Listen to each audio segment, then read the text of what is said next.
everyone. Good afternoon and welcome back.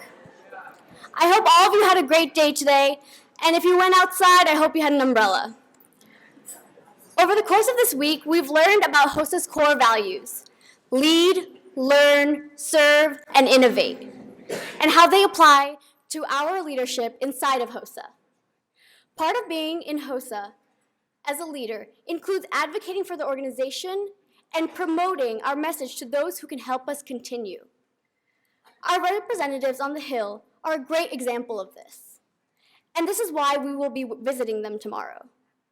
There are three main reasons for meeting with our representatives: to build relationships with the legislators for each of our states, to educate our representatives about what HOSA is and why it is critical and crucial for students across the globe, and to promote legislation which is critical to HOSA's existence.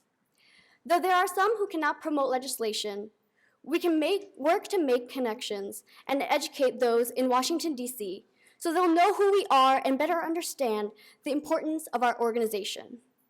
We represent the future health professionals, and the decisions made will impact our classrooms, sponsoring agencies, and our lives, which makes a difference. Visiting the Hill can be extremely scary if you haven't been there before. But here's some advice from a very wise Congress member. You should not be afraid of meeting with your representative. They should be afraid to meet with you.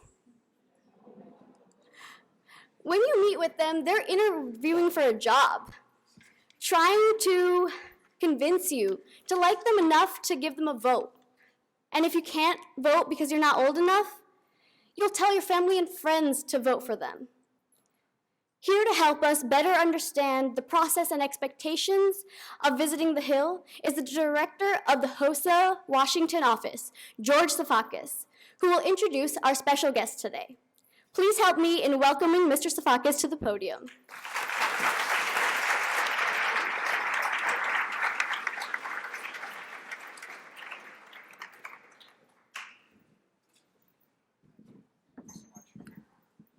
Well, ladies and gentlemen, it's always very special to prepare HOSA for going on to Capitol Hill.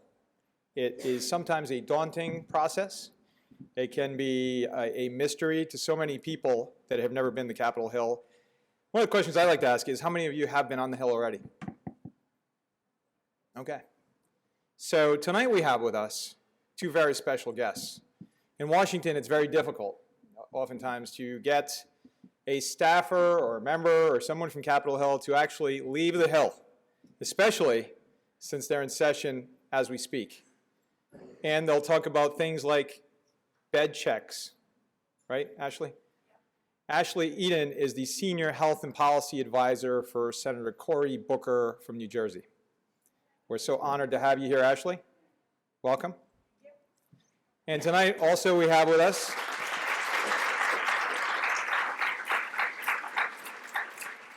the senator said this is so important, we're going to let her come out and address HOSA tonight, even though she's the Senior Health and Policy Advisor to Senator Cory Booker. So that's really special. Thank you. Also, tonight we have with us another very, very special guest, Rebecca McGrath, who is the Vice President for Government Relations at a Fortune 26 company. She's trying to break into the Fortune 25 or 20. Fortune 26 Cardinal Health, who is on the HOSA 100 National Advisory Council, represented by her boss, Sean Kalinikos. Welcome. We're going to do a role play tonight to demystify the entire process on going on Capitol Hill. So come on up.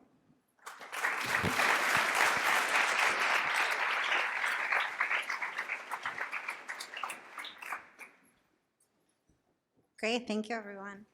Well, it's an honor to be here, and it seems like about half the room has been on Capitol Hill before. So for those of you that this is all a refresher, we apologize if you're hearing anything twice.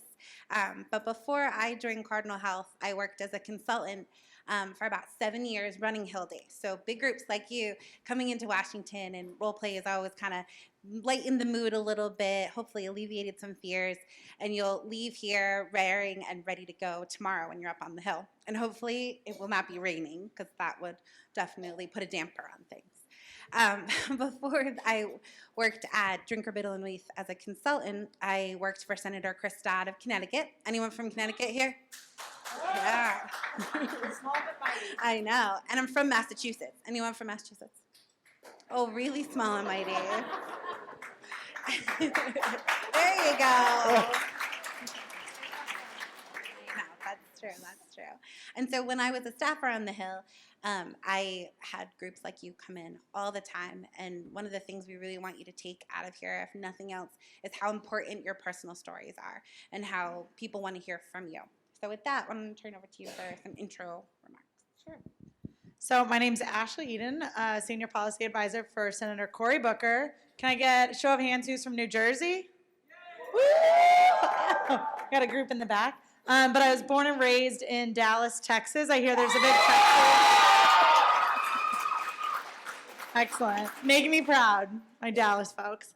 So I've been on the Hill about 8 years. I've been in D.C. for 10. I did hospital consulting before I came to the Hill. And I will say that tonight, tomorrow, this week is a very busy time on the Hill. We're trying to wrap everything up so everyone can get back to their states and districts and try to get reelected to either the U.S. Senate or the House of Representatives. So lots of votes, lots of things going on.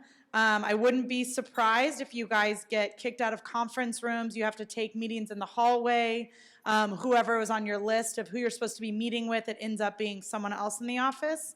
So wanted to give a little context there. It's not that they are not excited to see you. They are, I promise. Just a lot of moving pieces this week. So I think we'll go ahead and get started with a role play. Sounds good.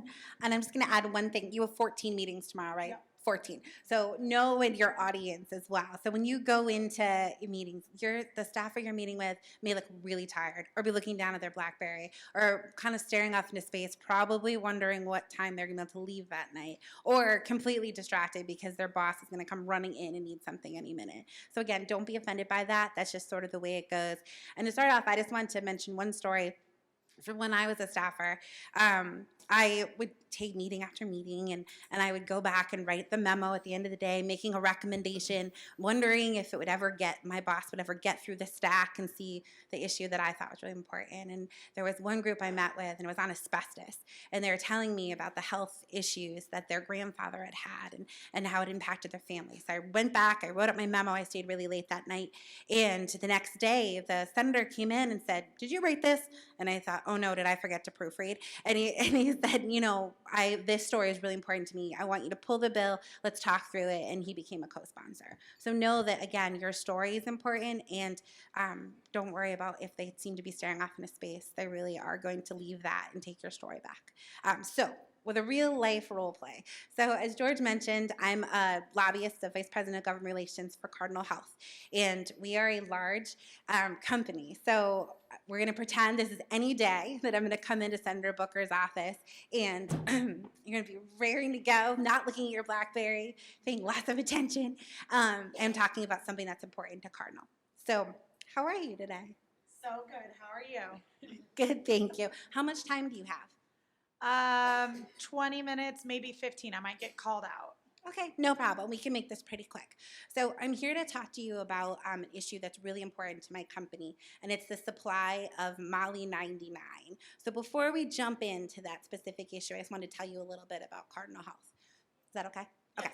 Okay. So Cardinal is based in Dublin, Ohio, is a Fortune 26 company, and we traditionally have done distribution of medical products and pharmaceuticals, and that was really kind of our bread and butter business for a long time, but the company's diversified, and you may not know that we have 126 nuclear pharmacies, and these pharmacies are strategically located across the U.S., so we can get to about 95% of providers within 3 hours. And this is super important because these pharmacies produce products that are used in cardiac stress tests, bone scans, cancer tests, things like that. They're kind of the best tests that a provider can give for certain diseases because they show both the function and the form. So you may be able to see with other tests, that's what the heart looks like. But another one, you might see this is how the heart's beating okay. But it's rare to be able to see both together. So these tests are super important. So we have millions of dollars of products that leave our pharmacies, get to these hospitals within 3 hours. And the supply is really important. So say one of our customers, Cleveland Clinic, doctor orders a cardiac stress test for someone who's complaining of chest pains. Within 3 hours, we can get that product there. It's patient specific. They can do the test and it'll really help with next steps. So why this relates back to the supply of Molly 99, you might be wondering. So Molly 99 is a chemical that is produced from reactors. They're all international. There's no domestic supply of Molly 99. So that's bad, right? Because there's no domestic supply and all of a sudden there's a volcanic eruption, for example, in Iceland, and there's no transportation, how are we going to get that chemical to the U.S. to be able to get to our pharmacies, to get to the provider, to get to the patient? You can't. So about 2012, a bill was passed. It was S99 at the time, and I'll send all this to you as follow-up. But S99, and you can see, footnote, we're going to take a step back, House of Cards style. I've been talking for a while, and her eyes are glazing over, so I'm going to have to say something kind of like interesting or kind of be like, hey, any questions to kind of break things up. So don't be surprised if you have to kind of take a step back when you realize you've been babbling. So. Or I should have brought my BlackBerry with me. There's a good chance that they will look down at their BlackBerry because if the boss is voting on anything that has to do with healthcare during that meeting, they'll look down at it. So don't let it break your concentration, break what you're saying. Just keep going and go with it. We've trained ourselves to be able to read our BlackBerry really quickly and still pay attention to what you're saying. So that's our pop out. Okay, so back to the role play. So do you know anybody who's ever needed to have a cardiac stress test or maybe a bone scan because they have cancer? I think so. How would it make you feel to know that at any moment, because there's no domestic supply, you wouldn't be able to have your family member have that test? Not good. I'd feel very bad about that. Okay, so there's something you can do. So this bill was passed in 2012 saying there should be a domestic supply, which was good. But we're getting closer and closer to the deadline, which was 2018. And so far, there's been limited movement to set up these reactors in the U.S. So what I'm hoping you could do is have your boss send a letter, which I know you would draft because you're the staffer and you do a lot of the drafting. So send a letter, or you could pick up the phone and call constituent relations at the Department of Energy, Health and Human Services, the White House, whoever you need to call, and find out why they haven't done more to push the implementation of this law through to make sure we have a domestic supply, not just for our customers, but much more importantly for patients and family members like your own. Do you think that maybe that's something you could do? I'll definitely look into it. That would be great. So I'm going to follow up and make sure that you call constituent relations, draft a letter, have it sent, and I'll follow up by email. Is that okay? Could I have your card so maybe I can know how to get in touch with you? Fabulous. Thank you. So I'm going to follow up with 1 week and send, and I'm even happy to draft the letter if that would be easier for you. Would that help you do what I'm asking you to do? That would definitely be helpful. Awesome. Okay, so I'll be in touch. Thanks so much for visiting. I really appreciate it. Welcome. Yay.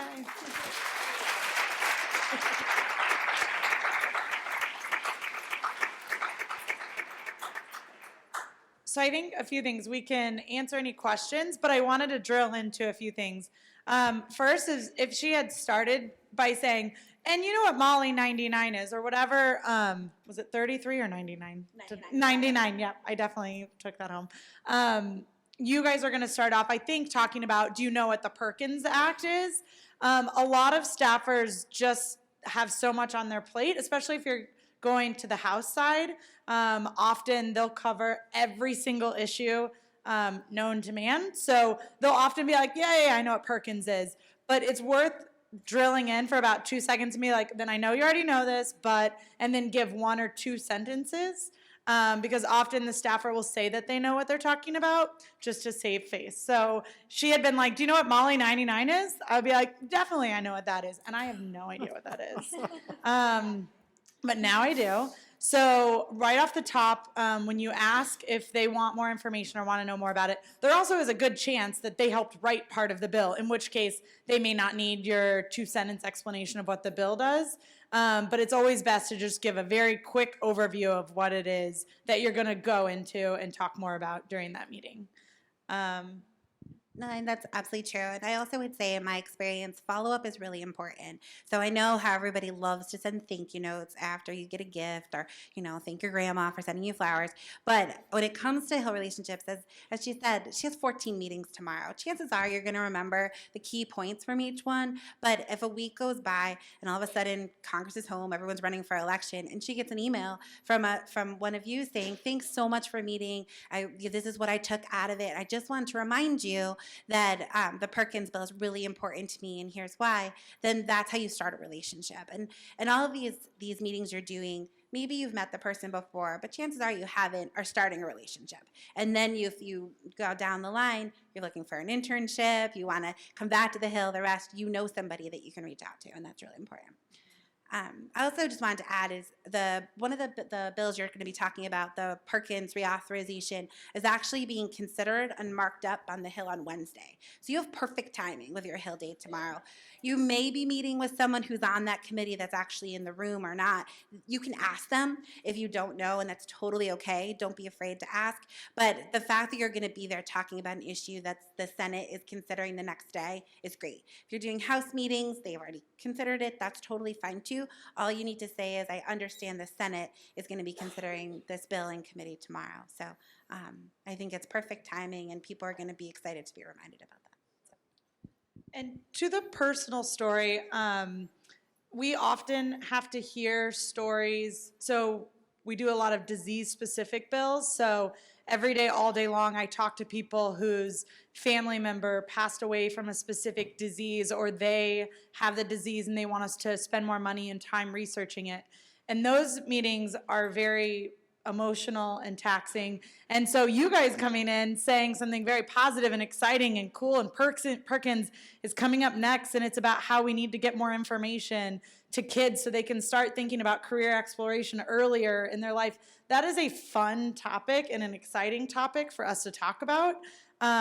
So play on that. So for example, one thing that I think about when I think about Perkins is that I took some health career exploration classes when I was in 8th and 9th grade and did a ride along in an ambulance. Decided real quick that was not for me. Healthcare was not going to be my future. Then I ended up doing healthcare policy, which is good because there's zero blood involved in that unless it's a very tense negotiation. So my story for Perkins would be along the line of, I got to learn very early in my career that I didn't want to be a doctor, that I shouldn't spend a year or two in the university setting pursuing something that wouldn't end up being my passion, my career. So it would be awesome if you guys talk about at what point you were exposed to whatever it is you want to pursue, and would it have been more awesome if you got to see different options earlier in life, or did your friends get to experience things that were important to that? Those types of stories will help the staffer remember. They'll be like, oh, I remember that girl told me about a class she took in 7th grade or didn't have access to in 7th grade and could have started this earlier. So those are the really impactful things that will stick. Also, I'm sure you'll have facts and figures. Those are important. You don't have to go through them, but some senators and congressmen want to know exactly what the facts and figures are for their state. So it's best just to kind of show it to the staffer and know that that resource is in your folder, or that you can email it to them later if they have any questions.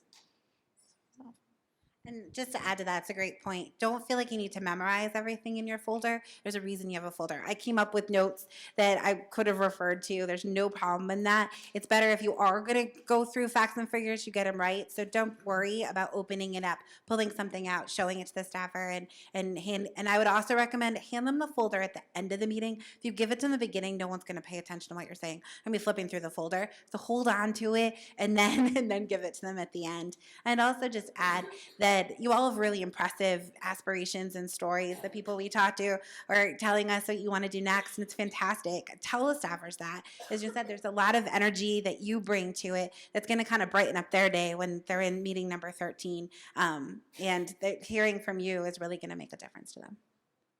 I think that's good. And just remember to start with your name and where you're from, especially if you are from the district or the state. I mean, it is political. They are trying to get votes. And so that will like help them engage and be a little bit more excited from the beginning of the meeting. Yeah. Sorry, I just thought of one more thing. Some of you are going to see members tomorrow, but the vast majority of you are going to see staff. And don't think that because you're meeting with someone who may be a year or two older than you, that somehow your meeting doesn't matter. That whoever you meet with is going to pass the message forward. So for those of you that see members, that's great. Take a photo. You know, there's nothing's going to take that away from you. But if you're meeting with staff, those meetings are really important too. Oh, yeah. Okay. And then we will open it up for questions. So when I became a lobbyist, one of my first meetings was supposed to be, I think, with the senior policy advisor. And so I went in, and the guy sitting behind the desk said, "Oh, I'm going to take your meeting." They got pulled into something. And he looked like he was like 18, 17. It was probably young 20s, but to me at the time, I thought, why am I ran up here. I got stuck in traffic. Why am I going to do this meeting? Yeah, exactly. I wore a suit. What? This is a waste of time. And so that staffer today is a chief of staff for a member. So that's a really important point too. People move up within offices, and today's staff assistant could be running the office someday. So don't underestimate that. And he listened earnestly. He was trying to move up into the office, and all he wanted was to be taken seriously. So he wrote, I was asking him to co-sponsor a disease-specific bill. He wrote up his memo. He made his case, and they co-sponsored the bill. So make sure that every meeting you do, just as I know you will, you walk and you shake hands, you introduce yourself, and treat it as if you're meeting with the member. You never know where that person's going to end up.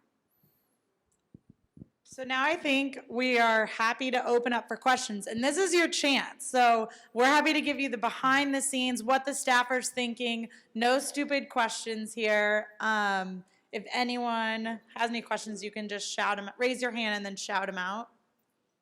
And also, you should keep in mind that Rebecca McGrath used to work for Senator Chris Dodd from Connecticut and was a scheduler for the senator. A lot of you that have scheduled meetings may have reached out to the scheduler, which was Rebecca's job for the senator as well. So you really, in essence, have two Senate staffers, one recovering and one current.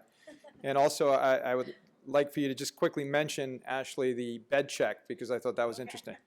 So on Monday nights is when everyone comes back to Washington, D.C., and we usually do a Bedcheck vote around 5:30 or 6 to make sure that everyone is back to D.C. and ready to negotiate and get ready for all the votes that are lined up this week. Cory Booker's from New Jersey, so that's not bad. He takes the train up and forth, and the train drops off right on Capitol Hill, and he just gets to march on in. But I used to work for Senator Feinstein, so she has to fly all the way from California. Can you imagine? And the folks from Alaska, if they go all the way home, they have to get back by Bedcheck votes at 5:30, or else they're counted not here, and they get in big trouble. So that's happening right now. All right, who wants to be the first one to ask a question? So what is the status of the Perkins bill, and are kids actually advocating for it? What was the second part? Are the students supposed to advocate for that Perkins bill? Let me just say yes, because it's going to be marked up on Wednesday in the Senate. Now, the other part of that is it's been marked up in the House. It has. So the question was, are you advocating for Perkins, and what's the status of the bill? So I'm not following it as closely because my boss is not on the committee of jurisdiction, which is the help committee in the Senate. So that's important to ask when you get there. Ask, is your boss on the help committee? Have you been preparing for this markup? In the House, it's on Ed and Workforce. So you can ask that same question. Is your boss on Ed and Workforce? Were you a part of this markup? I think it went last week through the House and it passed. So the Senate is taking it up this week. So it really is and the process is once it passes the committee, the markup is the chance for all the members on that committee to have amendments or to make their voices heard about what they like or dislike about the bill. So they'll come in, they'll have amendments, they'll vote on things, they'll probably all go around and each senator will give a statement about the bill, what they like or dislike. I think in this case, most people like the bill. It's a pretty well-liked, popular bill on Capitol Hill. So you won't come, people won't like start throwing things at you.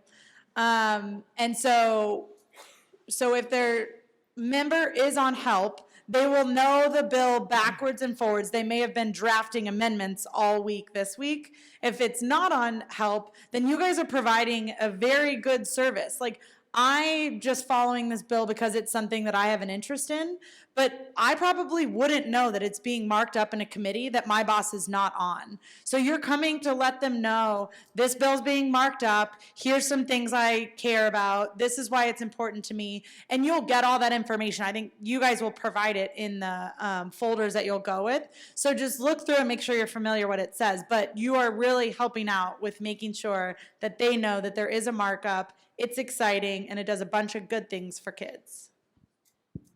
And just to add to that, they're not going to expect you're going to be an expert on the bill. So if they are in committee and have been drafting amendments, they're not going to look at you and say, so what do you think about this page, that line, that item? Really, your message is, we care about this because it's important to us in our future. And we hope if you're on committee, you'll support it. And if you're not in committee, when the bill moves to the next step, that you'll support it then. So don't worry about needing to know every little detail about the bill. Let me mention. One other thing to mention is that because of the name of your organization and what you guys are all interested in, you may end up meeting with healthcare staffers because that's what pops up and makes the most sense. But the Perkins bill is often handled by the education staffer in the office. So there's also a chance that they're like, this isn't me. And just that's wonderful. We just wanted to let you know, bring it to your radar. Will you let your colleague know? It doesn't mean you're meeting with the wrong person. We all sort of do everything, especially when it's a crazy week like this one. But don't let that throw you off if they say, that's not my issue, that's not what I work on. Just say very politely, can you give this information to your colleague then? And there's one other key point. I think you're leaving perhaps Wednesday, Thursday? Wednesday night or Thursday, depending if we get a funding bill. And not only Ashley, but the entire Congress is about to go on, let's call it a recess until after the election. So this is one of the busiest times possible, especially before the presidential election and other elections across the country. So with respect to the markup on Wednesday, unlikely there will be any final action on a bill before the lame duck and probably after. It'll have to be reintroduced. So why don't we talk about that real quick? Well, I think the hope is that they would get it during lame duck, which is why they're trying to do the markup now, but I'm not, I mean, They may tell you something different. Yeah, so lame duck is after the presidential election. So there will be senators who lost their election. There will be people who are retiring. It's a very weird time on Capitol Hill during a lame duck session. And also this bill, Perkins, no one thought it was going to move. It was like, everyone was like, there's no way, we're not going to get to that. There's too much going on. We're not going to be able to do it till next year. And then it was brought up to the calendar like a week ago. So staffers legitimately may have zero idea that this is happening and moving. So that's an interesting dynamic that's happening in the Senate. So Also, I would not be if you see people sprinting in Capitol Hill tomorrow, like just move out of their way. You're going to see a lot of people running around like crazy. It's an awesome time to be there. It'll be fun. So all the more important why we're so grateful that Ashley and Rebecca are here in light of the timing. And again, the lame duck means that if a senator in November loses or a congressperson loses their election, in essence, they're out of office in January. However, they can vote between now and then, hence the lame duck label that's labeled on them as lame ducks. So, so this legislation could go through before the end of the year, but TBD. No one knows. It's very bipartisan. So if you're meeting with Republican or Senate offices, everyone cares about career technology education and think it's important to make sure that students have access to different career paths and that those career paths stack on top of each other. So you don't take auto mechanic 1 year, and then the next year you're put in a health exploration class. The new version of this bill means that you start on a path, and then maybe by your sophomore year in high school, if you're interested in healthcare, there's a phlebotomy certificate. And so a lot of schools are doing some interesting things where sophomores in high school are being able to go give blood or draw blood. And that's a good way to know if you're interested or not interested in healthcare. And then by the next year, maybe they could take another certification and become the first level, I don't know what all these are called, but being a nurse or shadowing a nurse. And by the time they actually get to college, they have several credentials where they were able to make money on the side during the summer and still really explore what it is that they want to do with their career. So this bill is going to do a lot of really awesome things to help low-income students have more access to careers. It's going to help women get more access to careers because some schools are not doing a very good job at making sure that women have access to career pathways. That guy's excited. Yeah.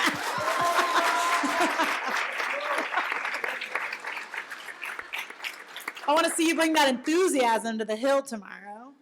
And it also, and this is, I haven't looked into the bill enough, but I know it also does a lot for students with disabilities to make sure they're not just put in the corner and say, well, you probably have a few career paths available to you, but no, we're not interested in helping you figure out what that is. It's making a school really sit down and think critically about what it is, what are your skills, what would you be good at, what would you like to do, and help that kid get onto a pathway that they can pursue after high school graduation. So all really, really awesome things that you guys are going to talk about tomorrow. Any other questions?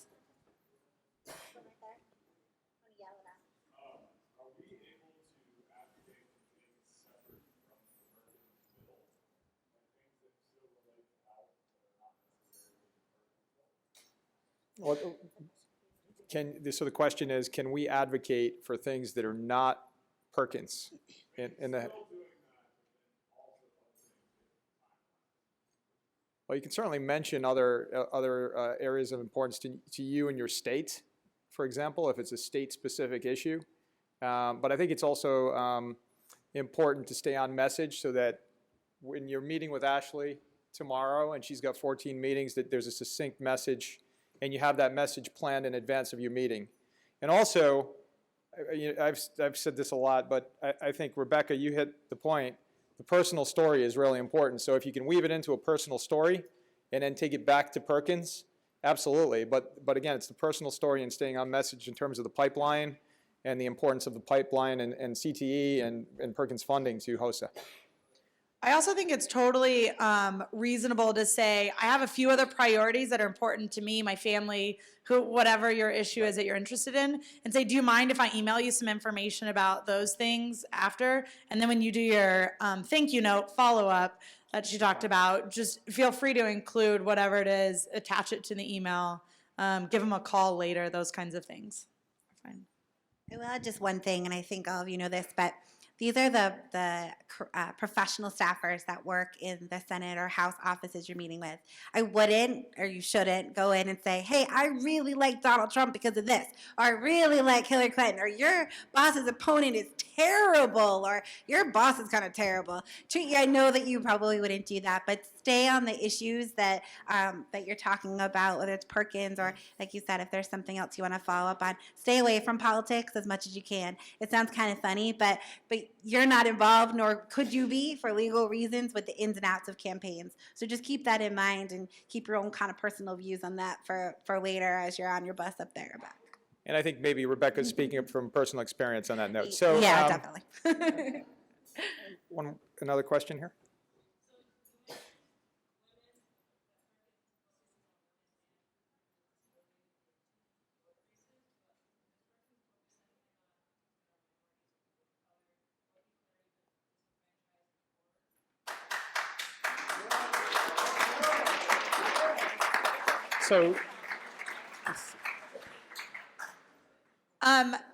So I can say that Cory Booker sent a letter saying that it should. There is a little bit in it for people who've been involved in the juvenile justice system and they're coming back into high school to make sure that they have career opportunities available to them. But feel free to say that. Say, is your boss interested in this? Is there enough? Is this in the bill? I can't speak to the specifics, but maybe that's something that you could look up after you get your resources tonight. Yeah, absolutely. It's a great question. Yeah. Any other questions? Right here. I was just wondering, once you're done speaking with them, how would you word your call to action or get them to act on whatever you do? How would you what would you say? So you mean at the question was, how do you word your call for action? Do you mean at the end of the meeting, like as your, how you conclude? Or if they're not on the help committee, Mhm. how would you word So there's a couple ways that they could become involved. You could, and I don't know how it's worded in the materials, George, so I defer to you on that. What you want is the member, regardless of if they're on the committee or not, to support the reauthorization of Perkins. So say you're in a group of maybe 4 or 5, you each go around, before you walk in, you've decided you're gonna kick it off because you're a constituent, then you're gonna add a personal story, you're gonna mention, here's the folder, walk through it, and the 4th person says, thanks so much for meeting, I know that time is short. What we really hope is that you will talk to your boss about supporting the Perkins reauthorization bill. And that's your call to action, that regardless of whether on the committee or not, you want them to support it whenever they're able to. And that could be in the committee or after. Is there anything you want to add? Yeah, I think if they are a help committee member, the call to action would be to support the bill, to vote for it during committee markup on Wednesday. If they're not on committee, you just say to support the bill and support it moving forward in a very limited time where the Senate doesn't have many bills that they're going to be able to bring up. You would encourage that Perkins be one of those.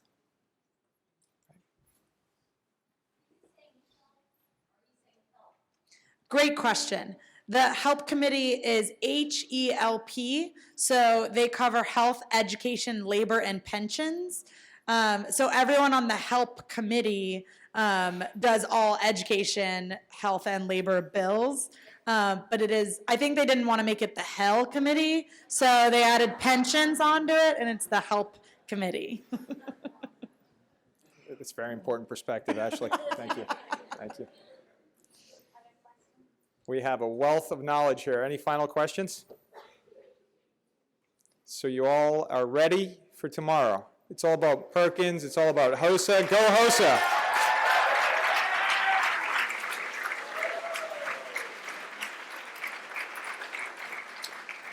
I want to thank Rebecca again and Ashley from Senator Booker's office in Cardinal Health. Rebecca.